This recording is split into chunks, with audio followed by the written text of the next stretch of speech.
बोल सच्चे दरबार की। आपसे भगतजन अपने सत्ता भाव को लेकर के आज से जगदम्बा महामाया पचवारी माता दरबार उपस्थित होते हैं। पचवारी माता जी का कल्याण का दरबार है।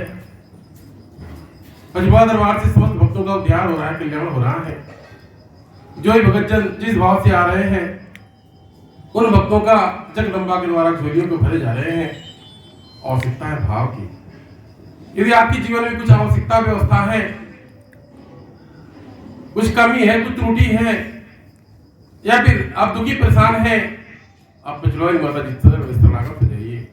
आज जगदम्बा सबको शरणागत करके मन कर्म और वचन से हृदय से जो भगतजन जगदम्बा के चरण शरण में शरणागत हो जा रहा है, आज उनका कल्याण ध्यान कर रही है। इस मृत्युलोक में कोई सुखी नहीं, हर कोई दुखी, हर कोई परेशान। मृत्युलोक में अनेकों प्रकार की आवश्यकता व्यवस्था, इस आवश्यकता से कोई परे नहीं रह सका। जब जब मानव को आवश्यकता आता है और उस आवश्यकता की पूर्ति स्वयं नहीं कर पाता, मन बुद्धि से परे हो जाता, वो स्वयं जगदम्बा के चरण शरण में शरणागत होता है। ऐसे में जो भगत शरणागत होकर के जगदम्बा के चरण शरण में नेह नाता लगा करके अर्जी लगा देता है, स्वयं वही उससे कामना की पूर्ति हो जाती है। मृत्युलोक में अनेकों बार दुख संकट आपत्ति विपत्ति, इस मृत्युलोक के भयावह दुख पीड़ा से बचने के लिए अपने जीवन के कठिन समय में सबको भक्ति की आवश्यकता है। इसे तमाम संतों महात्माओं ज्ञानी ध्यानी जपियों के द्वारा भक्ति का मार्ग बताया गया। भक्ति का ऐसा मार्ग है जिस मार्ग पर चलने से संतोष हो जाता है। भक्ति का फल संतोष होता है, भक्त को संतोष हो जाता है। अच्छा करे खराब करे, अच्छा हुआ खराब हुआ, हुआ नहीं हुआ, अगर करने के बाद भी कुछ नहीं होता है तो संतोष हो जाता है, उसी को भक्ति कहा जाता है। जो कार्य करने से संतोष हो जाए उसी को भक्ति कहते हैं। इसलिए इस मृत्युलोक में आकर के कोई कोई किसी रूप से भक्ति करता है।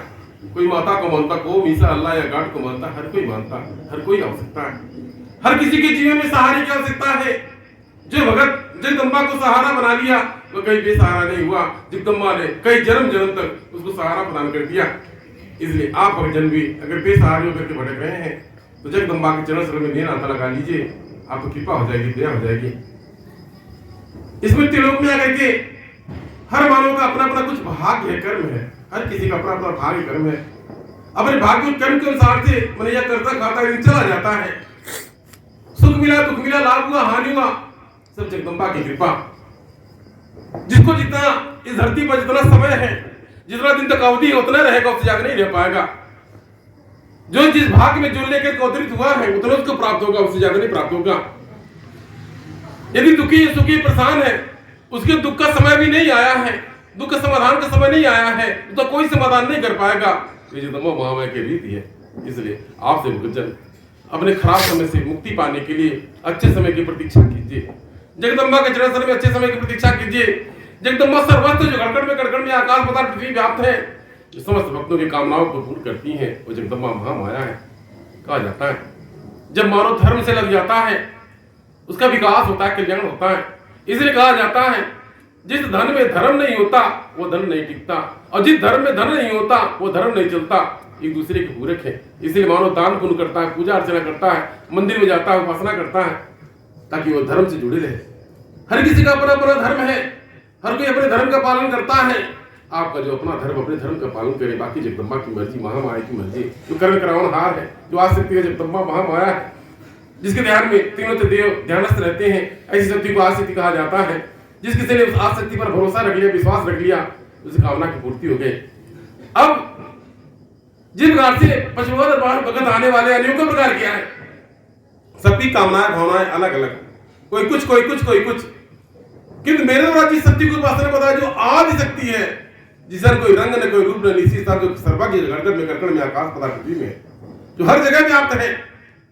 इस निश्चित निश्चित कोई स्थान नहीं, जल में, अग्नि में, वायु में, धरती में, आकाश में, हर जगह विराजमान है। कोई ऐसा स्थान रिक्त नहीं जहाँ पर शक्ति का वास न हो, उसको आदिशक्ति कहा जाता है। ऐसे आदिशक्ति को मेरे द्वारा जय माता दी के नाम से स्मरण किया जाता है। आप भक्तों को जय माता दी का महामंत्र बताया जाता है। जय माता दी का नाम स्मरण करें। जय माता दी से माता जगदम्बा प्रसन्न होती है। वह आदिशक्ति जिसका कोई रंग नहीं, कोई गंध नहीं, कोई रूप नहीं, निश्चित आकार नहीं, जो सर्वज्ञ है। इस प्रकार से अगर आप इत्र देखते हैं या फिर कोई सुगंध या दुर्गंध से कोई पदार्थ देखते हैं, यानी वो दिखाई नहीं देता, इत्र उसका सुगंध उसका गंध दिखाई नहीं देता, किंतु है उसके अंदर है शक्ति। आप जो अन्न खाते हैं उसके वह अन्न दिखाई देता, उसके भीतर शक्ति है, तभी जाकर के शरीर को फलता फूलता है। खाद के अंदर शक्ति है, खाद बढ़ने के बाद में वह विकास करता।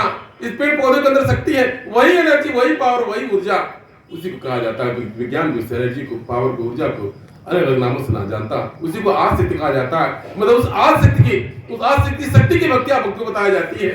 यदि आप भक्तजन ऐसे शक्ति को अगर आप जय माता के नाम से स्मरण करते हैं तो जगदम्बा स्वयं जो कर्म का रावणहार है, जिसने आपको मृत्यु लोक में भेजा है, जिसने आप दुख सुख संकट को दिया है, यदि आप उनकी आराधना विनती प्रार्थना करते हैं तो जगदम्बा स्वयं किसी न किसी रूप से आपका तरनतार कल्याण अवश्य करती है। अनेक प्रकार के भगत आते हैं इसके उपरांत, यानी वे भगत उनके ऊपर तमाम प्रकार की दिक्कत तकलीफ, तमाम प्रकार की दुख समस्या, उन दुख समस्याओं में देखने को मिलता है। यही अनेकों प्रकार की कोई समस्या, कोई समाधान ही नहीं, उस समस्या का कोई समाधान नहीं, भगतवा दुखी परेशान होता। ऐसे में पंचवा दरबार में पंचवाली माता चरण सरोज जिसने अर्जी लगा दिया, नेनाता लगा दिया, एकदम उसके भाग्य और कर्म का पलना पलटती है। जब किसी डॉक्टर ने जवाब दे दिया, दुखी परेशान हो गया, उसके सामने कोई आरा पारा नहीं सूझ रहा, कोई मार्गदर्शक, कोई सहारा नहीं, ऐसे में यदि उसके भाग्य उदय होना होता वो पंचवा दरबार में हाजिर लगा देता है। पंचवाली माता सर में शरणागत हो जाता है और एकदम उसके भाग्य और कर्म का पन्ना पलटती है। उसके अच्छे बुरे कर्मों का हिसाब देखती है। अगर सचमुच अपने जीवन कुछ अच्छा किया होगा, कुछ नेक किया होगा, भक्ति भाव में लगा होगा, अगर तनिक भी कोई गुंजाइश होगी तो जगदम्बा स्वयं उसके पन्ना पर ब्रेक लगा देती है। ऐसे आप ही जैसे भगत बताते हैं, तमाम डॉक्टरों ने जवाब दे दिया, कहाँ गए, ठोकर खाए, परेशान हुए, जगदम्बा की दया कृपा हो गई, आज आप घर परिवार खुशहाल है, आज आप ठीक ठाक है। इसे कृपा कहते हैं, जो दिखाई नहीं देता, हो जाने के बाद तब दिखाई देता, वो कृपा कहते, दया करते। ऐसे असंभव से असंभव कार्य करना जगदम्बा महामाया का कार्य है, जो आदि शक्ति है, जो मन बुद्धि से परे है। मेरुवादी शक्ति का चर्चा किया जाता, ध्यान किया जाता, जो मन बुद्धि से परे है, आपकी कल्पना से परे है, चित्तवृत्ति से परे है, उसका कोई छवि या कोई स्मरण किसी की चित्तवृत्ति में नहीं आ सकता, इसको आदि शक्ति कहा जाता है। जब कोई रंग नहीं, कोई गंध, कोई निश्चित स्थान नहीं, किंतु मेरा विचार किया गया, देखा गया, स्वयं जगदम्बा ही अपने ही द्वारा बनाए गए, रचे गए संसार में समय के अनुसार से जगदम्बा महामाया स्वयं अनेकों प्रकार संतों, महात्माओं, पीरों, पैगंबरों को भेजती हैं। इस दुख से राहत प्रदान करने के लिए, मार्गदर्शन करने के लिए, किसी प्रकार से शरणागत होते हैं। ये जगदम्बा महामाया की प्रक्रिया है, यानी जगदम्बा के द्वारा समय समय मृत्यु लोक में इस प्रकार से तमाम प्रकार संत, महात्मा, पीर, पैगंबर, जब ज्ञानी दानी जबी तभी धरती पर भेजे जाते हैं। इस दुख से बचने के मार्ग बताते हैं, राहत होता, कैसे राहत हो, कैसे आप दुख से बचे, कैसे आप दुख से पीड़ा से बच सकते हैं, कैसे आपका जीवन सफल हो सकता है। इसके लिए जगदम्बा आदि शक्ति के द्वारा समय समय पर कभी सूर तुलसी, कभी रैदास, तमाम भक्त है, तमाम कभी रासु, कभी ध्यानु, कभी प्रहलाद इत्यादि तमाम ऐसे संत महात्मा आए, जबी तपी आए, जिन्होंने भक्ति का मार्ग पढ़ाया। भक्ति से शांति और संतोष की प्राप्ति होती है, सुख शांति मिलता है, इसलिए भक्ति का मार्ग बताया। मानव को शांति की आवश्यकता, भक्ति का मार्ग बताया। आज स्वयं पंचवा में जगदम्बा ने दरबार बनाया, जिसके माध्यम से आज मेरे मानव सेवी के माध्यम से भक्ति का संदेश दिया जाता है, भक्ति का मार्ग बताया जाता है। यदि आप उस मार्ग पर चलते हैं, जीवन बना हाई लालच से परे हट करके यदि उस मार्ग पर चलते हैं, जगदम्बा आपका कल्याण अवश्य करती है। तब फिर जगदम्बा अपने द्वारा बनाए गए जगत में जब किसी को दुख पीड़ा देकर के भेजती हैं, तो अपने द्वारा बनाए गए सत्संग महात्मा, ज्ञानी ध्यानी जबी तपियों के पास शरणागत होता है। जब उनकी कृपा हो जाती है तो भाग्य में परिवर्तन हो सकता है, दया कृपा हो सकता है।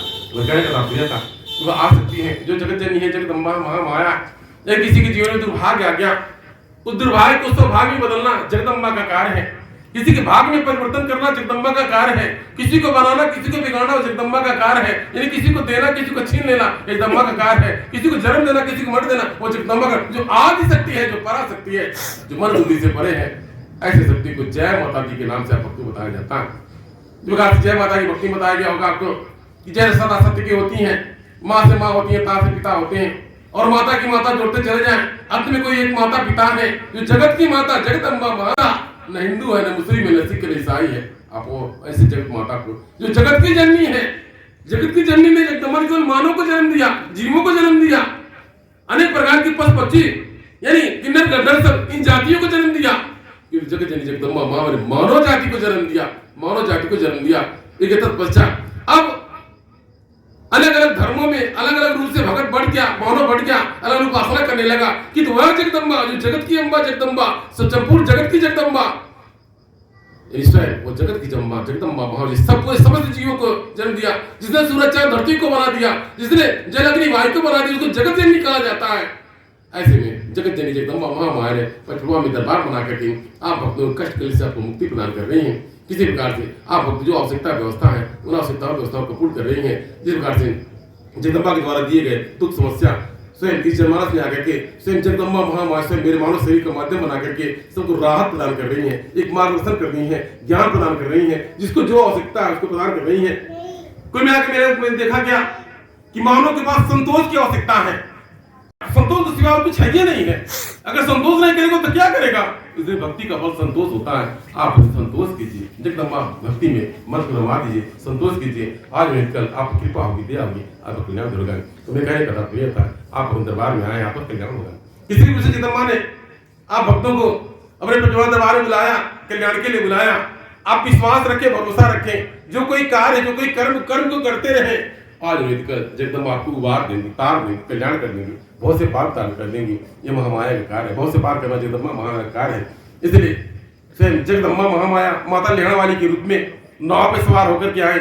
इस जीवन के मझधार में सहारा प्रदान करने के लिए, बेसहारा भक्तों को बेसहारा प्रदान करने के लिए, इस भवसागर से पार करने के लिए जगदम्बा महामाया नैया और खोइया बनकर के आए, ताकि भगत भवसागर से पार उतर जाए। अगर आप भी जीवन के मझधार में डूब रहे हैं, आपकी नैया डगमगा रही हैं, आप भवसागर में हैं, आपका आरा पारा नहीं सूझ रहा, कोई मार्गदर्शक कोई सहारा नहीं है, तो जगदम्बा को सहारा बना ले, माँ पचुआ माता को सहारा बना ले। आपको आपकी नैया जो डगमगा रही है स्थिर हो जाएगी। जो आपके जीवन में चढ़ाव उतार है ठहराव आ जाएगा, जो अधिक बदलाव तूफान आया है वो थम जाएगा। ये महामाया की माया है, अगम अपार कोई जान नहीं सका। यानी माता जी की माया अगम अपार कोई जान नहीं सका, ब्रह्मा विष्णु शंकर नहीं जान सके। इसलिए आपके जीवन में जो भी डगमगाहट है, अपने मन का डगमगाहट छोड़ दे, जीवन के डगमगाहट को छोड़ दे और बाकी जगदम्बा का है। इसलिए आप जगदम्बा से ले नाता लगा के जय कृपा के भगदार बने। जिस प्रकार से आप दरबार में हाजिर लगाते हैं, जिस माँ आपकी कृपा दया प्रदान करती हैं, वैसी आसक्ति को जय माता दी नाम से आप स्मरण करते हैं और आपकी कृपा होता है, दया हो रहा है, तो आप खुशहाल है। आप भक्तों की मन की मनोकामनाएं पूर्ण हो। जिस भी ध्यान से आप भक्तों के दरबार में हाजिर लगाए, ऐसे भक्तों का कल्याण हो। जिस भी रोज से आप भगत दरबार में आते हैं, अपनी मनोकामनाओं को लेकर के आते हैं, आपकी मनोकामना को जगदम्बा द्वारा पूर्ण की जाए, ऐसी मेरी इच्छा है। इस अपने वाणी को रखनी जय।